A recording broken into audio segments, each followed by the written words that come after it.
Saya pengen jadi orang sukses dan saya pengen jadi orang kaya. Orang-orang yang tadi itu drop out dari kuliahnya, sukses menjadi pengusaha dunia, itu semua punya privilege. Kita pikirin yang baik-baik, kita pikirin yang positif.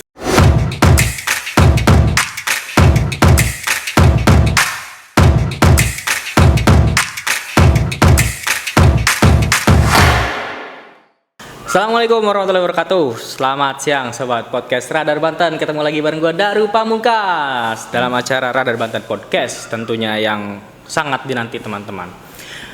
Kita sekarang kedatangan tamu yang sangat luar biasa nih. Waduh, biasa di luar Bang ya. Selamat siang Bang Elva Miko. Siang Bang Daru. Wih, Bang Daru guys. Oke. Bang Elva ini GM operasional Honda Banten. Ya. Yang sekarang mau hijrah jadi penulis. Bukan hijrah. Apa? Meneruskan cita-cita yang sempat ditinggalkan. Anjay. Oh, jadi penulis itu cita-cita, Bang? Pernah. Kenapa? Jadi dulu ceritanya zaman SMA lah, senang nulis, bikin cerpen, bikin tulisan-tulisan pendek, cuman tidak pernah tahu gimana caranya untuk dipublish gitu. Akhirnya ya sudahlah, mati suri gitu. Seiring perjalanan harus kuliah segala macam, bla bla bla, lupa gitu. Beberapa tahun terakhir, terutama ketika pandemi, sempat stres kan, nggak kemana-mana, kan hashtagnya aja di rumah aja gitu kan. Akhirnya lama-lama kok ini aneh gitu, kok badan ini nggak enak gitu. Akhirnya cari-cari kegiatan, browsing, ketemu sekolah menulisnya Mas Golagong. Dan saya penggemarnya Mas Golagong waktu itu, Balada Siro kan saya zaman SMA juga dulu baca. Oh, baca. Oke, Balada Siro. Akhirnya coba deh daftar. Dari situlah selama pandemi akhirnya ada kegiatan untuk menulis kembali. Dan akhirnya tertrigger untuk ya udah coba kita bikin sesuatu gitu. Anjir. Sesuatunya apa nih, guys? Mencoba membuat novel. Novel. Serius, Bang? Serius. Udah jadi? Belum. Sedikit lagi. Insya Allah harusnya sih kurang 2-3 bab lagi lah. Baru draft ya, nanti setelah itu kan dibantu oleh teman-teman untuk Mas Gong juga untuk di review dan dikasih masukan. Nanti kita revisi lagi gitulah. Harapannya sih tahun ini bisa rilis gitu. Mantap. Mohon doanya aja. Amin ya rabbal alamin. Nih Bang, dari GM ini kan ya istilahnya untuk segi kehidupan mas sudah asoy lah ya. Terus sekarang asoy gimana? Ya asoy aja lah, udahlah. Terus Alhamdulillah. Terus sekarang ingin menjadi penulis. Bang, penulis malah ke duite.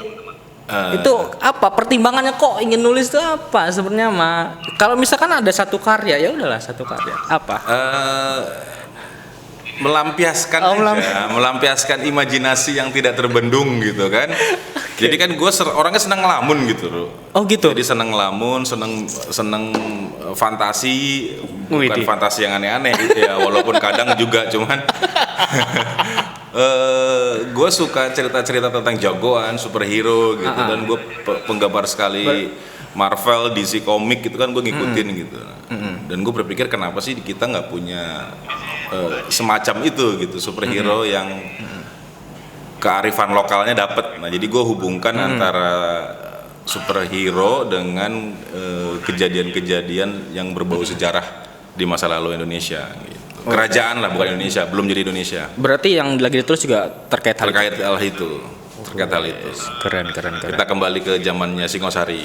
Wah, luar biasa. Nggak nyampe gue ngomongin kerajaan itu. Justru itu karena kerajaan Singosari kerajaan yang tidak terlalu banyak literasinya. Jadi kayaknya buat dimain-mainin. Dalam tanda petik ya, dibuat spin-off-nya atau karakter-karakter fiktifnya lebih enak gitu. Tapi jangan salah, pembaca sekarang cerdas loh Bang. Iya, memang. Cuman kan sekarang itu kerajaan atau Nusantara itu kan banyaknya dikaitkan dengan Majapahit gitu kan. Nah, sedangkan mungkin tidak banyak orang tahu bahwa sebelum Majapahit itu ada Singosari, ada Kediri gitu. Dan Singosari ini adalah cikal bakalnya Majapahit. Nah, memang tidak terlalu banyak dan mendalam literasi terkait di kerajaan Singosari ini. Oke, jadi itulah yang ingin diangkat. Ini yang coba digali lah. Gitu. Oke, luar biasa. Mau diterbitkan di mana? Gak tahu. dibikin aja dulu. Nanti kita coba tawarkan ke penerbit gitu, kalau ada yang mau alhamdulillah, kalau nggak ada kita cetak sendiri gitu. Oh iya dong, siap. Sekarang kan modelnya semua bisa dilakukan dengan teknologi yang sekarang, apapun bisa kita, mau bikin apa juga bisa gitu. Bisa, mau menyetak buku sendiri juga udah ada gitu kan. Oke, siap. Mau nyetak di Radar Banten juga bisa. Oh bisa ya? Oh bisa. Oh bisa ya? Bisa, kita bikin nanti. Oh ya? Oh iya, khusus buat Bang Elva bisa. Siap. Boleh. Iya. Menarik juga tuh. Iyalah. Nanti promosinya pakai Radar Banten Podcast. Iya. Masuk baik. Jadi Radar Banten ini lu mau gua ada gitu ya. Iya, siap. Lu jual, gua beli. Boleh. Nanti kita ngobrolin lagi. Boleh dong. Bang Elva lahir di Bandung 11 Maret 1979. 79. Kalau ini kan, kalau berbicara tentang perjalanan hidup Bang, waktu kecil dulu apa sih? Bagaimana kondisi kehidupan Bang Elva dibanding sekarang? Ya dulu sih ya pada umumnya lah tahun 70-an, 80-an kan anak-anak zaman segitu yang tidak ada kegiatan selain bermain gitu ya. Karena kan teknologinya juga TV aja baru mulai siarannya sore kalau saya nggak salah tuh. Sampai jam 10 malam kalau nggak salah dulu ya. Jadi masih ada satu stasiun televisi milik negara, udah gitu paling kita lebih sering dengerin radio, baca koran. Jadi baca koran itu juga jadi sebuah kegiatan, terutama saya nih waktu hari Minggu itu banyak bacaan-bacaan yang menarik buat kita, buat anak-anak pada masa itu gitu ya. Jadi ada cerita bergambar, ada kalau di majalah ada cerita bersambung, makanya disitulah saya tahu ada lupus, ada balada sirah, kan semuanya dimulai dari cerita bersambung yang ada di majalah. Jadi ya kegiatan kita begitu aja waktu kecil itu ya, kerjanya main, naik sepeda, udah gitu aja, nggak ada yang lain. Jadi jarang sekali di rumah kecuali waktunya sudah maghrib baru kita balik ke rumah. Oke, berarti sampai usia SD di SD Bandung. saya sampai kelas 5 di Bandung. Nah, kelas 6 saya pindah karena Bapak dapat tugas di Jakarta. Oke. Jadi kita semua pindah ke Jakarta. Kalau Bapak apa ini dulu produknya, Pak? Banker, pegawai bank. Oh, pegawai dulu bank. ada bank pemerintah namanya Bank Bumidaya. Oke. Sebelum merger menjadi Bank Mandiri. Kita pindah ke Jakarta. Itu sekitar tahun 88 atau 89 lah. Nah, dari sejak itu sampai SMA lulus saya di Jakarta. Oke. Gitu. Sebelum di Honda Banten, di GM Honda Banten sekarang Bang, waktu dulu penelitian karir Bang Elva tuh kayak gimana sih kalau boleh tahu Bang? Jadi agak menarik buat saya ya. Jadi saya dulu ngambil kuliah itu teknik sipil. Teknik Jadi sipil. saya kuliah di Universitas Brawijaya Malang. Teknik sipil.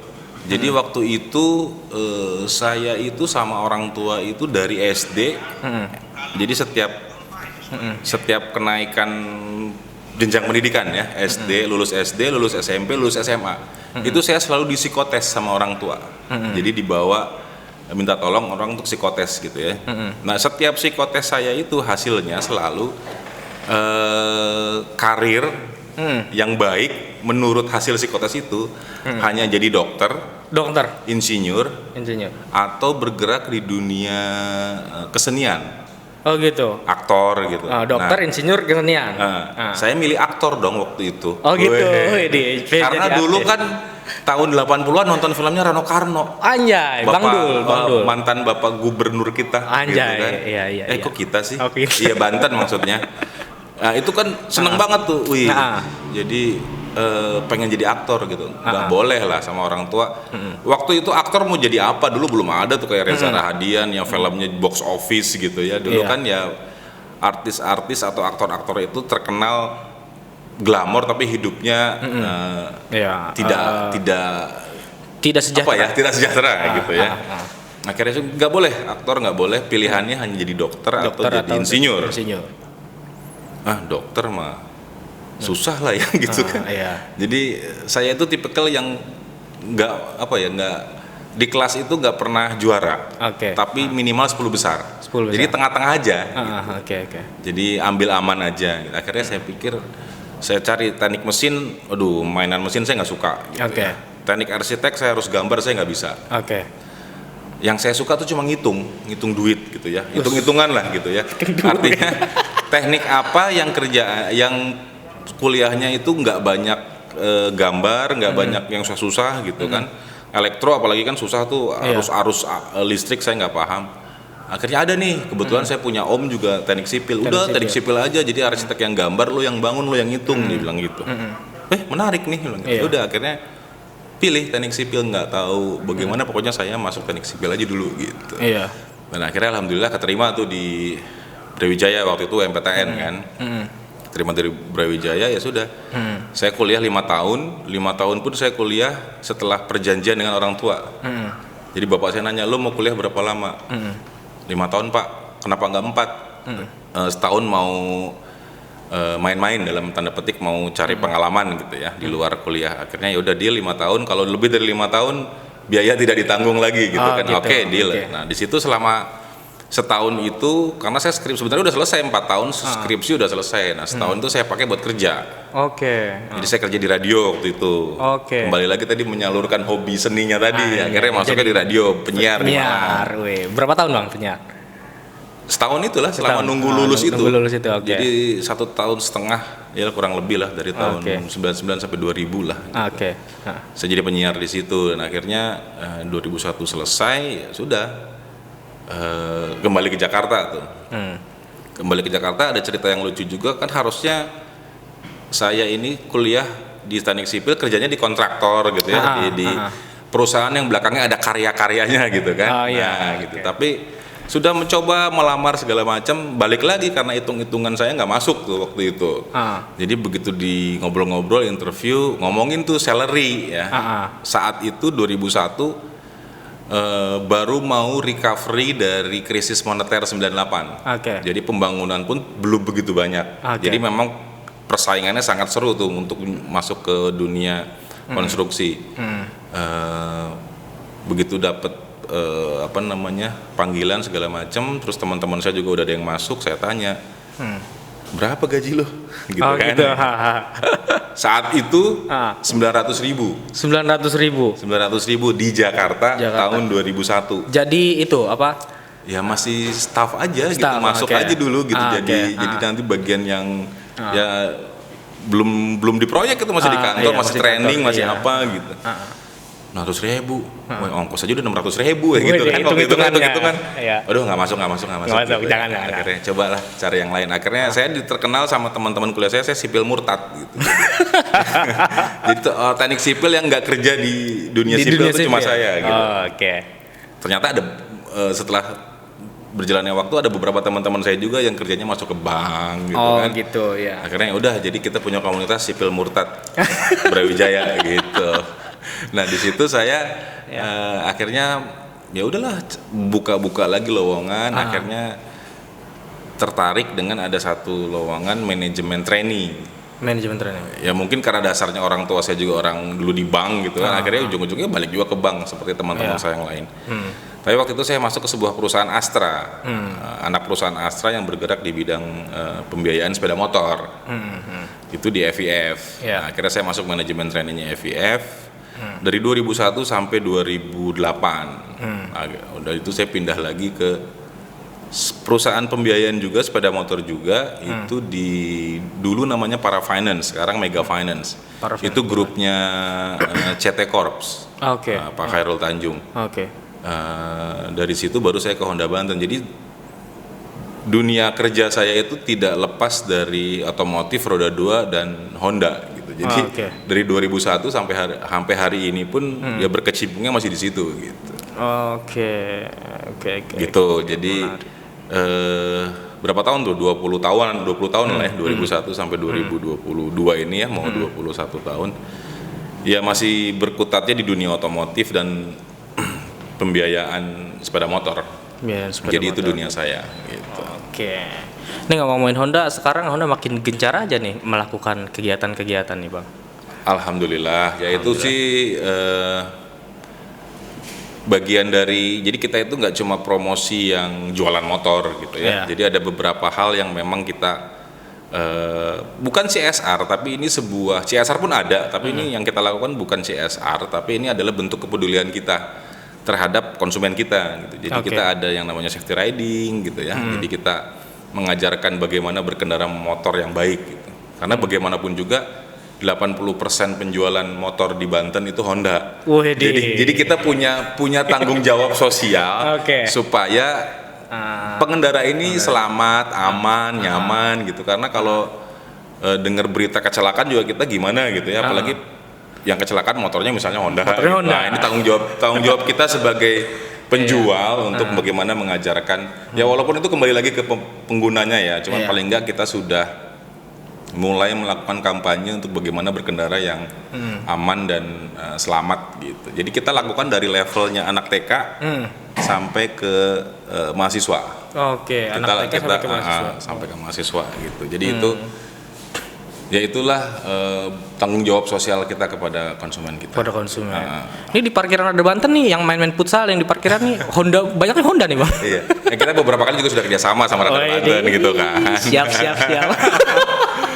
Tahu ya arahnya gitu ya. Jadi ya. Iya. Karena banyak motor Honda, jadi sampai ke gini, biasanya nih sebelum pandemi itu setiap 17-an kampung-kampung itu ngasih atau desa-desa itu ngasih proposal ke kita. Oh gitu. Karena memang itu dong sponsorship acara 17-an. Oke, kita sponsorship gitu. Karena kan kita lihat di kampung ini banyak banget motor Hondanya. Sekalian aja kita buka tenda, servis motor murah segala macem gitu, jadinya ya saling menguntungkan lah. Jadi yang desanya atau kampungnya itu punya kegiatan, kita pun ada aktivitas di situ bersama para konsumen kita gitu.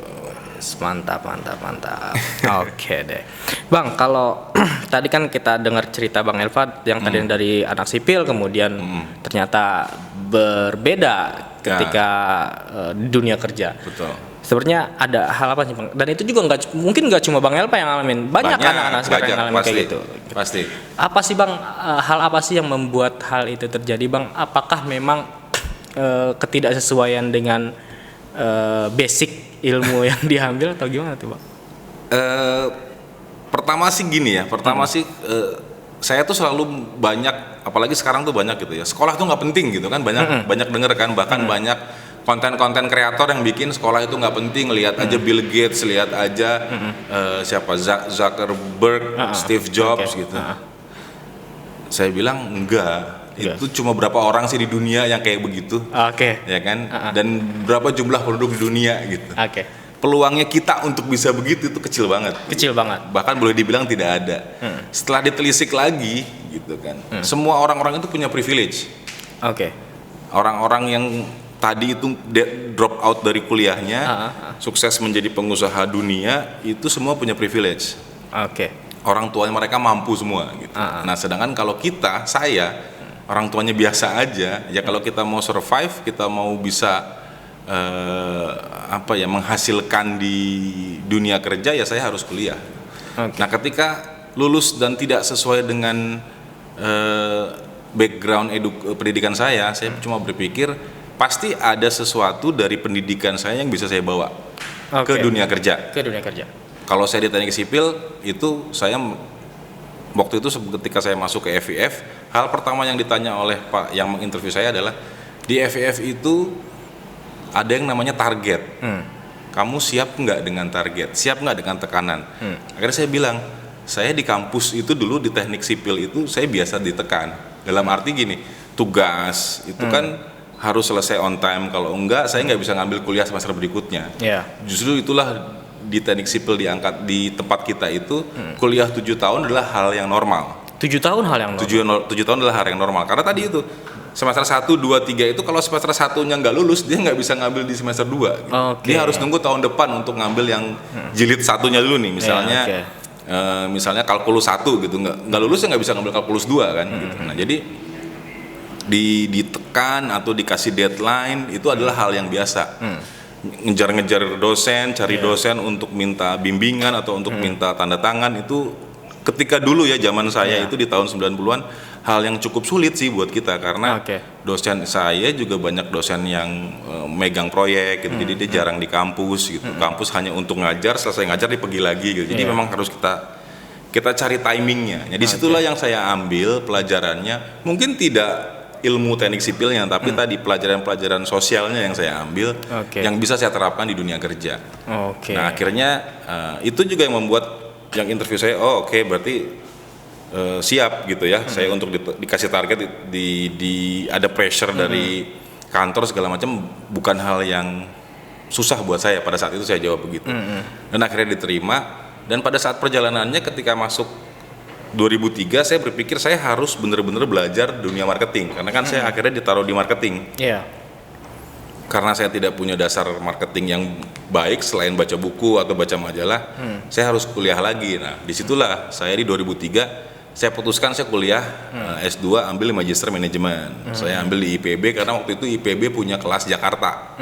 Jadi saya di Jakarta, pulang kerja kuliah dulu malam gitu ya, terus hari Sabtunya saya ke Bogor untuk kuliah di IPB. Itu saya lakukan selama 2 tahun. Jadi disitulah akhirnya saya dapat ilmu marketing yang teorinya benar gitulah, paling tidak dari dunia pendidikan formal. Nah itu akhirnya terus dari situ saya memantapkan diri untuk ya udahlah kita berkecimpung di dunia marketing. Sampai hari ini. Luar biasa. Jadi intinya tidak ada hal yang tidak bermanfaat dari pendidikan, Bang ya? Tidak ada hal yang tidak bermanfaat. Semua pasti ada manfaatnya. Anjay. Jadi kuliah aja dulu gitu. Kuliah aja dulu, pilih aja dulu. Bayarannya dari mana urusan nanti gitu. Sekarang lagi ngetren kan, saya baru baca beberapa hari yang lalu di Instagram story ada yang bilang dia baru kuliah semester 1, tapi dia merasa tertekan, akhirnya dia merasa dia punya mental health-nya terganggu dan segala macam gitu kan. Mental health, akhirnya banyak yang ngomong itu baru semester 1 baru begitu doang. Nah, memang saya setuju gitu. Maksudnya tidak ada yang mudah di dunia ini gitu lah. Jadi apapun yang kita hadapi, masalah yang akan kita temuin, ya jangan dihindari karena masalah itu hanya bisa dihadapin untuk selesai gitu. Untuk selesai. Jadi ya hadapin aja gitu. Memang susah, tapi saya yakin gitu, semua masalah pasti ada jawabannya. Asal kita fokus, nggak panik, gitu. Nah itu pasti akan ketemu jawabannya. Apalagi sudah mengalami beberapa kali gitu ya. Apalagi kalau kita benturkan ke konsep Mestakung itu, Bang ya. Nah itu juga yang sedikit banyak merubah cara pandang saya terhadap kehidupan gitu. Waduh berat juga ya. Saya tahun 2006 itu dapat buku namanya The Secret. Terus dapat DVD-nya The Secret. Karena saya lihat bukunya lumayan tebal, saya nonton filmnya dulu gitu. Jadi di situ diceritakan bahwa apapun yang kita inginkan di dunia ini bisa kita dapatkan semudah menjentikan jari. Berarti ini langsung dapat tuh, Bang. Bisa dapat. Tapi tadi ada beberapa proses dan ini yang susah. Proses untuk konsistensinya bagaimana kita menanamkan kemantapan di hati, pemikiran yang positif dan perasaan yang positif. Jadi kalau sekarang kita ngomong positive thinking aja dulu gitu, itu ada benernya. Tapi setelah positive thinking harus masukin ke positive feeling. Habis thinking feeling. Jadi feelingnya itu harus happy dulu. Bahagiain aja dulu gitu. Jadi hal-hal yang kita inginkan itu insya Allah bisa kita dapatkan gitu. Apalagi kalau ditambah dengan kayak tadi ya, kita sebelum mulai kan kita bicara kualitatif, kita bicara kuantitatif gitu ya. Di ilmu Mestakung ini kualitatif tidak berlaku. Kuantitatif yang akan diambil oleh semesta. Contohnya kuantitatif apa? Banyak orang ditanya, cita-cita kamu apa? Cita-cita saya ingin menjadi manusia yang berbakti dan berguna bagi nusa dan bangsa. Itu nggak akan kecapai, udah pasti nggak akan kecapai. Tapi karena semestanya bingung nih ketika mau merespon, gimana ya orang berbakti itu seperti apa ya? Itu bingung gitu. Nggak spesifik. Tapi ketika termasuk orang begini, saya pengen jadi orang sukses dan saya pengen jadi orang kaya. Kayak gimana? Gitu. Kayak gimana lu kayaknya? Karena suksesnya saya, suksesnya Daru berbeda. Mungkin bagi Daru menikah itu sudah sukses. Gitu ya kan? Gitu. Bagi saya mungkin menikah berapa kali enggak gitu ya gitu. Bagi saya mungkin hal yang lain gitu ya. Karena menikah mungkin sudah suatu kebutuhan dan kewajiban, tapi sukses bukan di situ. Nah, akhirnya harus ditetapkan apa yang ingin kita capai itu dengan angka yang pasti. Saya ingin menjadi orang kaya, seberapa kaya? 100 juta, 1 miliar, 10 miliar. Nah, itu yang harus ditanamkan. Tadi dipikirin, dirasain, dibawa ketika kita beribadah, kita doa, sembahyang atau sholat. Setelah itu kita berdoa, kita bayangkan, nah itu yang akan direspon oleh semesta. Jadi semesta mendukung itu maksudnya begitu. Jadi oh Daru tuh pengen duitnya 100 juta, oke. Dia akan bantu cari 100 jutanya tuh. Tapi ketika ingin kaya doang dia akan bingung, kayanya gimana? 10 juta juga bagi orang yang nggak punya duit udah kaya gitu kan. Nah ini yang tadi saya bilang kuantitatif itu hal yang penting. Dan ditulis, kalau perlu dicari gambarnya, diafirmasi terus setiap saat. Insya Allah apa yang kita pengen akan tercapai. Apa yang kita pengen itu sudah terbukti di ribuan orang. Ribuan orang Bang ya. Ya, alhamdulillah. Saya pun sudah beberapa kali membuktikan. Gitu. Luar biasa. Jadi harus yakin aja dulu. Dicatat target-targetnya semua. Nah, itu kebiasaan saya dari dulu memang. Target saya tuh pengen apa tahun ini, itu kita catat terus. Kita ingetin terus setiap mau. Jadi kalau bisa ada gambarnya, misalnya pengen punya rumah gitu, rumahnya berapa lantai, ukurannya berapa, warna rumahnya apa tuh, ngelamunnya itu udah sampai ke sana gitu loh. Sampai spesifik itu, jangan cuma gue pengen rumah nih, tapi ya tadi semesta juga akan nanya rumahnya kayak gimana bos, gitu ya kan. Wih susah nih, rumah tuh ada ukuran yang 45, 75 itu ya. Dipikirinnya, dilamuninnya itu sedetail mungkin. Gitu. Oke, luar biasa nih. Ini kita udah kayak acara motivasi. Iya.